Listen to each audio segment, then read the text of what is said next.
The first time Brandon stayed over, it felt like a favor. By the 10th time, it felt like something else. It started because of Benjamin. Benjamin and I had been best friends since sophomore year of college. Same business program, same gym schedule, same habit of making bad decisions on Friday nights and pretending we'd reset on Monday. After graduation, we both stayed in the city. He moved in with his girlfriend. I got my own one-bedroom apartment downtown, nothing fancy, but it was mine. A month after we graduated, Benjamin texted me out of nowhere. "Hey, random favor. My brother might need a place to crash tonight. You cool with that?" I didn't hesitate. "Yeah, of course." That's how Brandon walked into my life. He showed up around 9 p.m. with a duffel bag slung over his shoulder, and that slightly awkward half-smile like he hated asking for help. He was taller than Benjamin, broader too, with darker hair and calmer energy. Where Benjamin was loud and impulsive, Brandon was steady. Observant. "Thanks for letting me stay," he said, offering his hand. "No problem. Benjamin's vouched for you." "That's enough." He laughed softly. "That's questionable judgment." That first night was simple. We ordered takeout, talked a little about work, and I gave him my bed while I took the couch. The next morning, I woke up to the smell of coffee. He'd cleaned the kitchen. That should have been a one-time thing. Except 2 nights later, Benjamin texted again. His lease fell through. "Just a couple more days." A couple more days turned into a week. A week turned into "until his new place is ready." And somewhere along the way, Brandon stopped feeling like Benjamin's brother and started feeling like part of my space. The thing was, Benjamin almost never came with him. I thought he would at least hang out when Brandon stayed over. But no. It was usually just us. At first, it felt random. We'd eat dinner, watch something, talk about work. He worked in construction management. Long hours, early mornings. I worked remote, which meant I was home more often than not. Some nights he'd come in exhausted, drop his bag near the door, and just stand there for a second like he didn't want to move. "Long day?" I'd ask. "Yeah." I'd nod toward the couch. "Beer?" And that would be that. But the nights kept stacking up. 3 times a week. Then 4. Sometimes he wouldn't even text ahead. Just knock. And I'd always open the door. The first moment that felt different happened on a Tuesday. He'd had a rough day. I could see it on his face. Shoulders tense. Jaw tight. "Everything good?" I asked. "Yeah," he said automatically. Then he sighed. "No. Not really." We ended up sitting at the kitchen counter until almost 1 a.m., talking about pressure. Expectations. His parents. His last relationship that ended badly because he didn't know how to open up. He wasn't drunk. Just honest. "You ever feel like you're supposed to be a certain version of yourself?" he asked. "All the time." He looked at me then. Really looked at me. The kind of look that lingers half a second too long. I felt it in my chest before I understood it in my head. It got colder outside. Fall settling in. One night, my heating unit decided to act up. The bedroom was warmer than the living room. "You should take the bed," I told him. "You always say that. And you always refuse." He hesitated. "Fine. But you're not sleeping on the couch." I raised an eyebrow. "It's my apartment. And it's freezing out there." He wasn't wrong. There was a pause. "It's a queen bed," he added.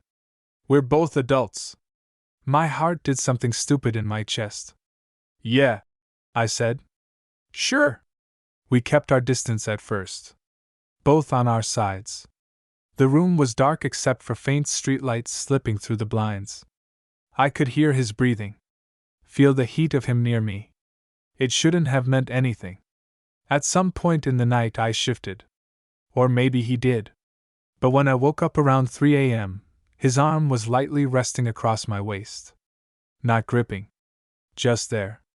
I froze. His breathing stayed steady. like he was asleep. I could have moved. I didn't. Instead, I stayed still, staring into the dark, hyper-aware of every inch of contact. My mind raced, but my body didn't pull away. When morning came, his arm was gone. He acted completely normal. "Morning," he said, running a hand through his hair. I studied him carefully. Nothing. But that night?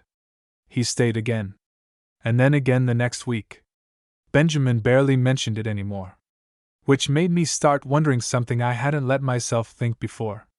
Was Brandon staying because he needed a place? Or because he wanted to be here? With me. After that first night in the same bed, I told myself it was a one-time thing. Cold apartment. Bad timing. Practical decision. Except the heating got fixed 2 days later. And Brandon still kept choosing the bed. The second time it happened, he didn't even hesitate. "You good if I crash in there again?" he asked casually, like we'd already set a precedent. "Yeah," I replied, matching his tone. Inside, though, my pulse was doing that stupid fast thing again. We kept it normal. Always normal. We'd lie on opposite sides at first. Scroll on our phones. Make some sarcastic comment about whatever we'd watched earlier. But the space between us kept shrinking. Not intentionally. At least not in a way either of us acknowledged. One night our shoulders brushed. Another night our legs touched under the blanket. Neither of us pulled away. It was subtle. Gradual. Dangerous in the quietest way. Benjamin still came around sometimes, but less often. And when he did, he just assumed Brandon was staying with me.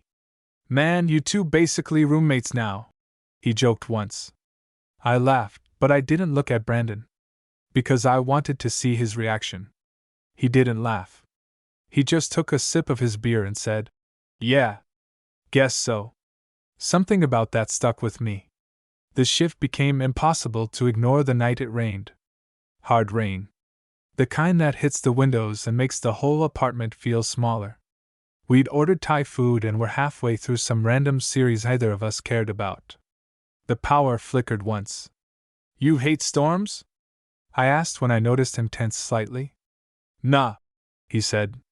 Then quieter. "Just don't love being alone during them."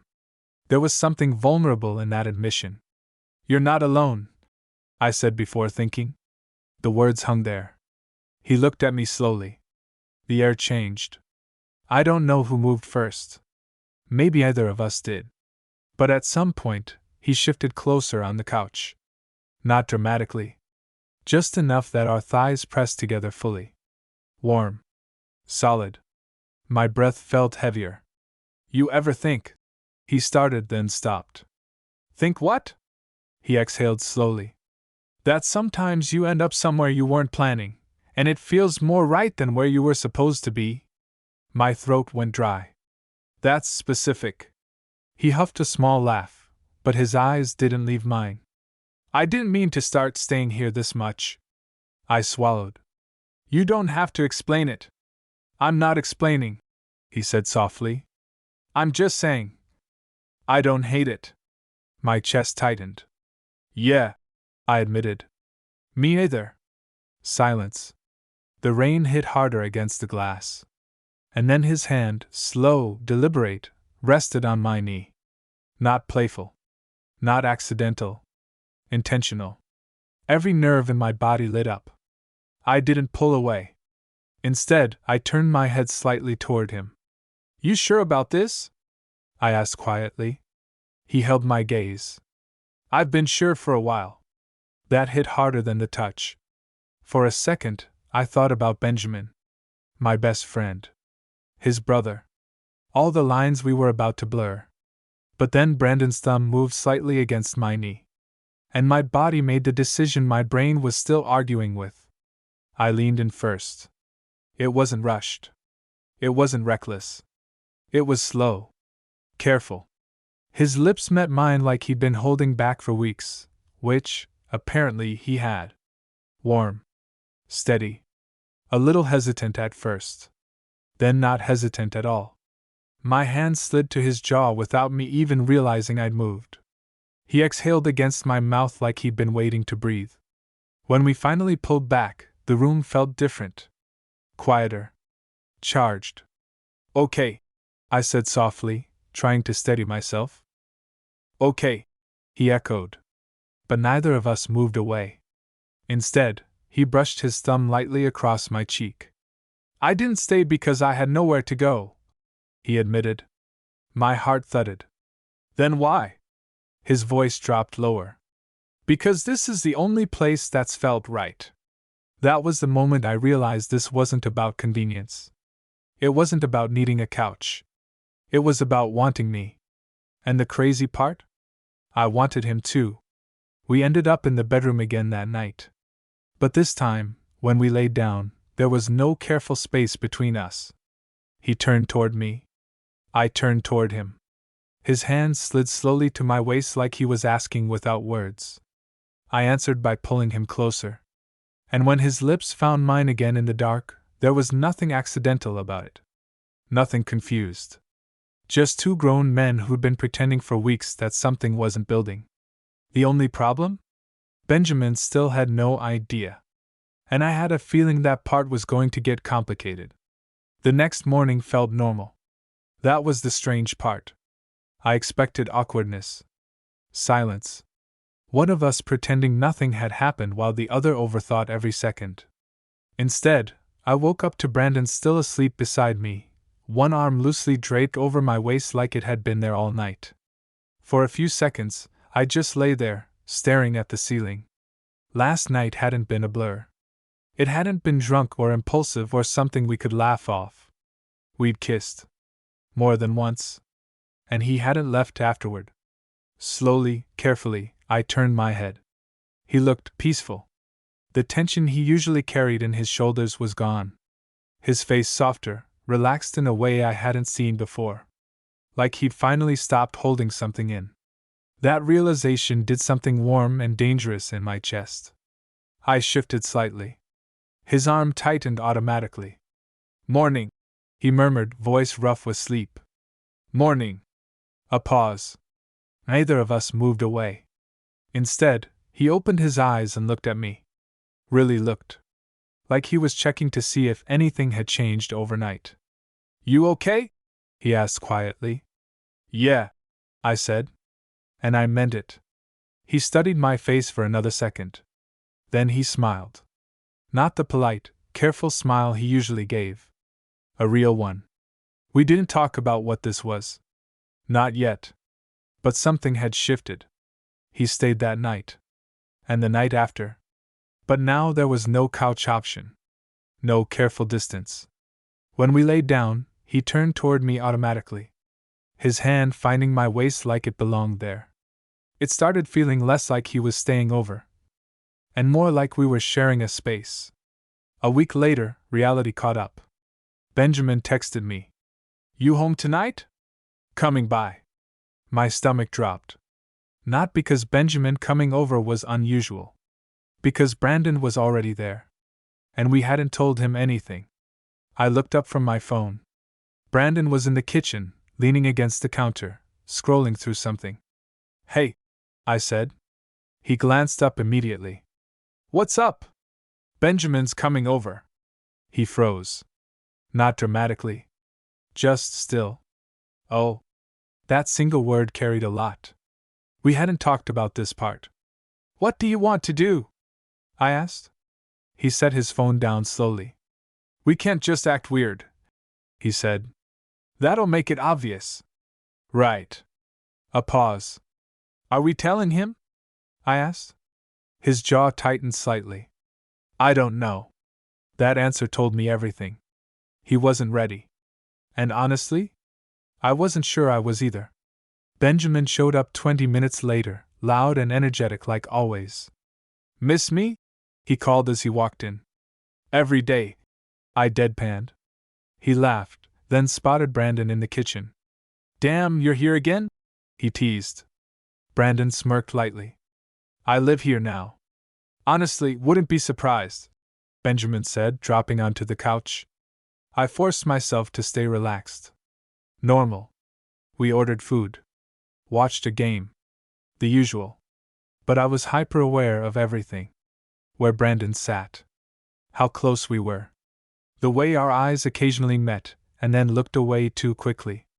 At one point, Benjamin headed to the bathroom. The second he disappeared down the hallway, Brandon leaned slightly toward me. "You okay?" he whispered. "Yeah," I said quietly. "You?" He nodded, but his knee pressed lightly against mine under the coffee table. Not accidental. Grounding. The contact steadied me more than I expected. Later that night, Benjamin stood up to leave. "You good, Brandon?" he asked casually. "You staying here again?" I held my breath. Brandon didn't even hesitate. "Yeah." Benjamin looked between us for half a second. Not suspicious. Just noticing. Then he grinned. "Man, you two are basically a couple at this point." My heart slammed into my ribs. I forced a laugh. "Don't make it weird." Benjamin just shrugged. "I'm just saying. You hang out more with him than you do with me." Then he grabbed his keys and left. The door closed. Silence filled the apartment. I turned slowly toward Brandon. He was already looking at me. "That was close," I said. "Yeah." A beat. Then he exhaled slowly and ran a hand through his hair. "I don't like hiding," he admitted. That surprised me. "I thought you weren't ready." "I'm not ready for a big conversation," he said.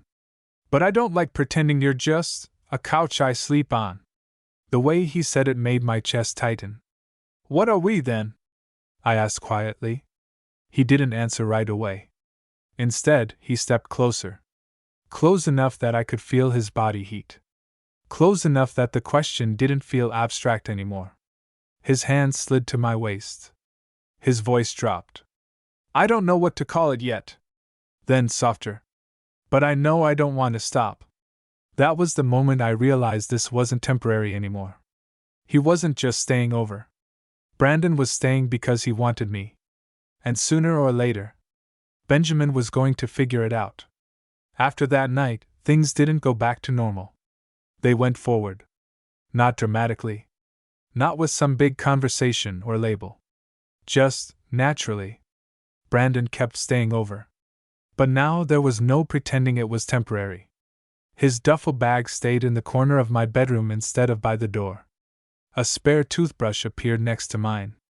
His hoodie ended up draped over the back of my chair like it belonged there. And honestly, I didn't question it. I liked waking up next to someone. I liked the quiet routine we were building without talking about it. Mornings became my favorite part. He'd wake up before me most days, moving carefully so he wouldn't disturb me. But sometimes I'd open my eyes and catch him already looking at me. The first time it happened, I smirked. "Creepy," I mumbled. He didn't even look embarrassed. "Just making sure you're real," he said. My chest did that tight, warm thing again. But even with everything feeling good between us, there was one thing sitting quietly in the background. Benjamin. And the universe apparently decided it was time to deal with that. It happened on a Sunday. Brandon and I were in the kitchen, arguing over whether we should order breakfast or actually cook for once. I was leaning against the counter while he stood way too close, his hand resting lightly at my waist without either of us thinking about it anymore. That's when the front door opened. Either of us had heard the knock. "Yo, you home?" Benjamin called as he walked in. We froze. Not dramatically. Not obviously. But Brandon's hand slid off my waist instantly. I stepped back. By the time Benjamin rounded the corner into the kitchen, we were standing a perfectly normal distance apart. Or at least, we thought we were. Benjamin stopped. Looked at me. Then at Brandon. Then back at me. "Okay," he said slowly. My stomach dropped. "Okay, what?" He crossed his arms, leaning against the wall like he just walked into a movie halfway through. "I'm either interrupting something," he said, "or you two have gotten really bad at pretending you're not attached at the hip." Silence. I glanced at Brandon. Brandon glanced at me. This was the moment. No easing into it. No preparation. Just Benjamin standing there, waiting. You want to tell him? Brandon asked quietly. My heart was pounding way too hard for how calm he sounded. Together? I said. He nodded once. I turned back to Benjamin. Yeah, I said. There's something. Benjamin's eyebrows went up slightly. Okay. I took a breath. Brandon's not just staying here because of the apartment situation anymore. Benjamin looked at him. Then at me again. Then back at him. Another pause. How long? He asked. About 3 weeks. Brandon answered honestly. Benjamin blinked. 3 weeks? Either of us spoke. Then Benjamin ran a hand over his face. I braced for awkwardness. For anger. For the weirdness of crossing that friendship line. Instead, he let out a short laugh. I knew it, he said. I stared at him. You what? Dude, he said, pointing between us. You two have been acting weird for a month. He stays here more than he stays anywhere else. You look at him like you're checking if he's still there every 5 minutes. I blinked. Brandon actually looked surprised. You're not mad? I asked carefully. Benjamin looked genuinely confused. Why would I be mad? Well, he's your brother. Yeah, he said slowly. And you're my best friend. Which honestly makes this less weird, not more. At least I know neither of you are idiots. I let out a breath I didn't realize I'd been holding. Brandon's shoulders dropped slightly too. Benjamin studied us for another second. Are you guys serious? He asked. Brandon answered first. Yes. No hesitation. Benjamin nodded once. Then we're good. Just like that. The tension that had been sitting in my chest for weeks finally loosened. Later that night, after Benjamin left, Brandon and I were sitting on the couch in that comfortable silence we'd gotten used to. Well, I said. That went better than expected. He huffed a small laugh. Yeah. A quiet moment passed. Then he turned toward me. So, I should probably ask this now. My pulse picked up again. Ask what? He shifted closer, his hand finding mine without hesitation. What are we actually doing? There it was. The question we'd been avoiding. I looked at our hands for a second. Then back at him. I think, I said slowly, you stopped staying over a while ago. He held my gaze. Yeah? I nodded. You're just here now. Something softened in his expression. His thumb brushed lightly over my knuckles. Good, he said quietly. Because for the first time since this whole thing started, neither of us felt like this was temporary anymore. Things got easier after Benjamin found out. Not because anything between Brandon and me changed, but because we stopped feeling like we were hiding. He didn't have to move his hand away every time someone knocked. I didn't have to act like the extra toothbrush in the bathroom was temporary. For the first time since this started, it felt like we could just exist the way we already had been. And that's when I realized something. Brandon wasn't just staying over anymore. He was living here. Not officially. Not in some planned, let's move in together way. It just happened. His clothes slowly migrated from the duffel bag to one side of my closet. His shoes lined up near the door. His favorite coffee showed up in my grocery orders without me even thinking about it. One night, about a month after we told Benjamin, I came home from work and found Brandon already there, cooking. Not reheating something. Actually cooking. Since when do you make real food? I asked, dropping my bag. He glanced over his shoulder. Since I started eating here every night. I leaned against the counter, watching him move around the kitchen like he knew exactly where everything was. That was the moment it hit me. This wasn't temporary anymore. You realize, I said slowly, you don't actually go anywhere else now, right? He didn't even turn around. I know. No hesitation. No awkwardness. Just a simple answer.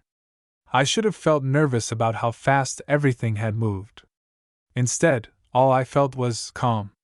The real shift happened a few weeks later. It was a Friday night. We both had long days and ended up on the couch, half watching something neither of us was really paying attention to.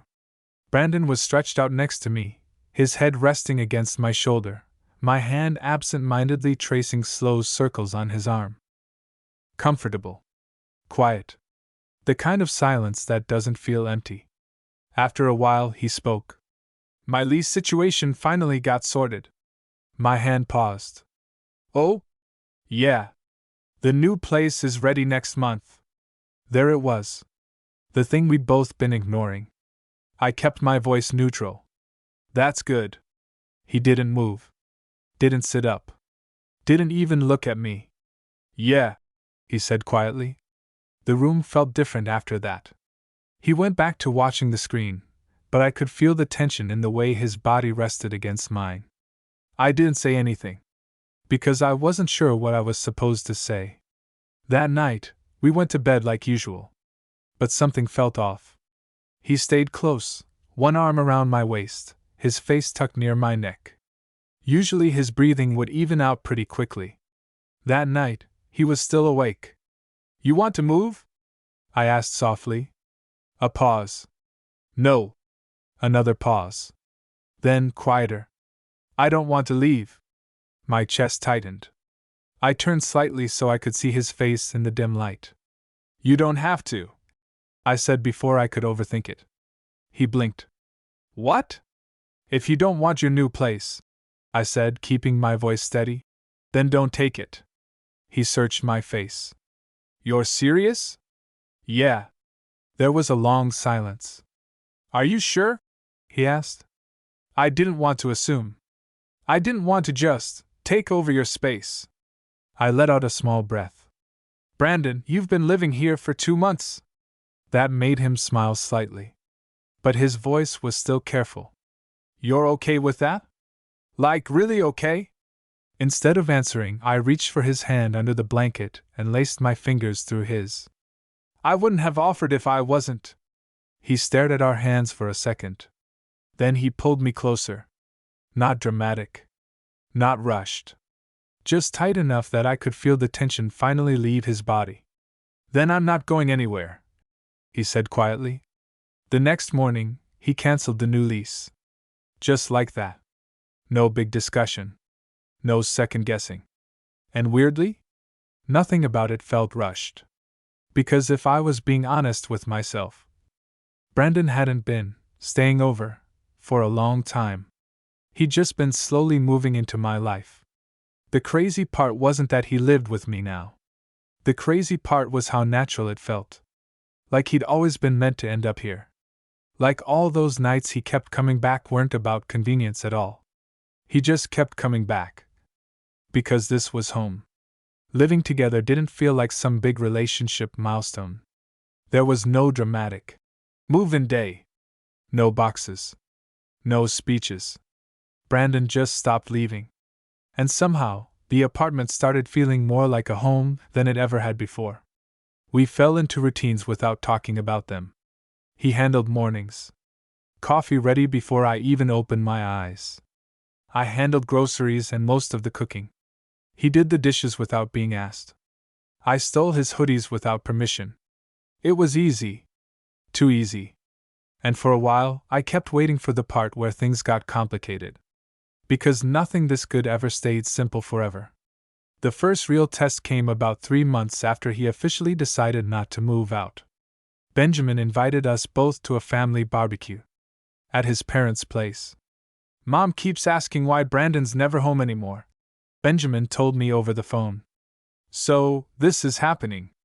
I glanced at Brandon across the room. He was watching me carefully.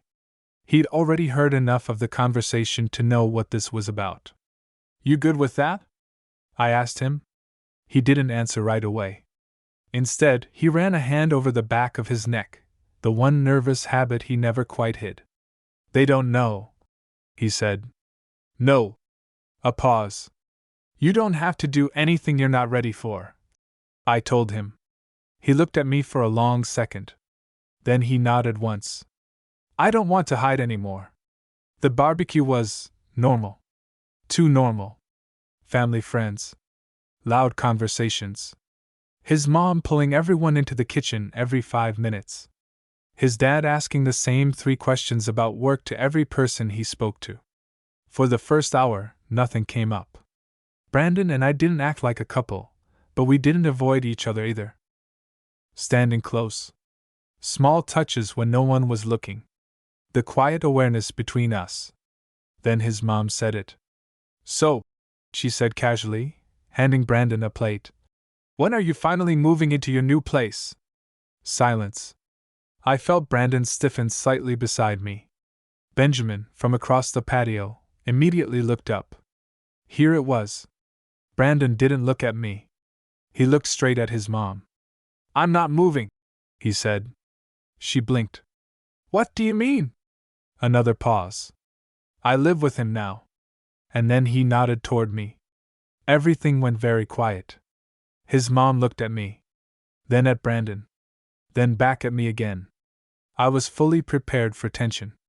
Confusion. The awkward silence that comes when a family isn't sure how to react. Instead, she said, "Well."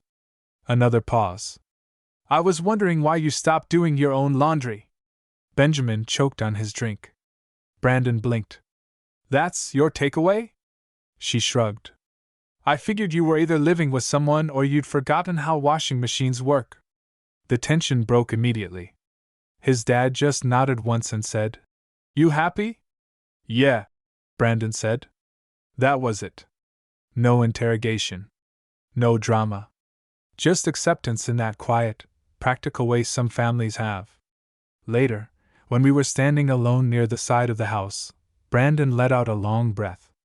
"I was more nervous about that than I expected," he admitted. "You did good," I said. He looked at me. Then, without thinking about who might see, he reached down and took my hand. Not hidden. Not quick. Just natural. And for the first time, it didn't feel like we were something new or complicated. It just felt real. That night, back at the apartment, we were both exhausted. Not physically. Emotionally. The kind of tired that comes after something big finally settles. We were lying in bed, the lights off, the city noise faint through the window. After a while, Brandon spoke. "You know what's weird?" "What?" "I started staying here because I needed a place to sleep." I smiled slightly in the dark. "And now?" His arm tightened around me. "Now I can't imagine sleeping anywhere else." I turned toward him. "You could have left a long time ago." "Yeah," he said quietly. A pause. "I didn't want to." Looking back, that was the part that still amazed me. It wasn't some dramatic love story. There was no big confession. No one-night moment that changed everything. It happened slowly. He just kept staying over. And somewhere between the extra toothbrush and the nights we stopped leaving space between us, he stopped being my friend's brother who needed a place. He became the person who chose me. Every night. And the best part? I chose him back. A year later, sometimes I still catch myself thinking about how accidental it all felt. How none of this was planned. Brandon didn't sit me down and confess some hidden crush. I didn't wake up one morning deciding I was ready for something serious. He just kept staying. And I kept opening the door. The funny thing is, once the newness wore off, what we had didn't feel dramatic. It felt steady. We argued sometimes, about stupid stuff. Dishes left in the sink. Whose turn it was to pick a movie. Him stealing the blankets. But even our arguments felt different than anything I'd had before. They didn't feel fragile. They felt safe. Because neither of us was trying to win. We were just trying to stay close. One night, almost exactly a year after the first time he'd asked to share the bed, we were sitting on the balcony. It was late. City lights glowing below. The kind of quiet that makes you think more than you mean to. "You ever think about how weird this started?" I asked. He smirked slightly. "You mean when I pretended I just needed a couch?" "Yeah." He leaned back in his chair. "I did need a couch," he said. I raised an eyebrow. He looked at me then. "But I also needed an excuse." My heart did that familiar tight thing. You could have just said something. He shook his head slightly. You were my brother's best friend. I wasn't about to risk blowing up both relationships on a maybe. So instead, you just slowly moved into my apartment? Strategic, he said dryly. I laughed. But then he got quiet. More serious. I didn't plan to fall for you, he admitted. The air shifted slightly. Yeah? I said softly. He nodded once. It just happened. Every night I stayed, it felt harder to leave. And when I thought about actually moving out, he shook his head. It felt wrong. I swallowed. Good, I said. He looked at me. Because if you'd left, I would have pretended I was fine, I admitted. But I wouldn't have been. That was the first time either of us had said something that direct. No jokes. No half phrases. Just truth. He stood up slowly, stepping toward me. Then I'm glad I stayed too often, he said quietly. He reached down and pulled me up from the chair. No rush. No urgency. Just close. His hand settled at my waist, the same place they had that day in the kitchen when Benjamin almost caught us. Except now there was no one to catch us. You know what the craziest part is? I said. What? You were supposed to be temporary. He smiled. I was never planning to be. And when he kissed me, it wasn't like those early nights, tense and uncertain. It was familiar. Grounded. Certain. If you had told me 2 years ago that my best friend's brother would end up living with me, sleeping beside me every night, building a life with me, I would have laughed. It started as a favor. A couch. Just for now. But love doesn't always announce itself. Sometimes it just knocks on your door over and over. And if you're lucky, you keep letting it in.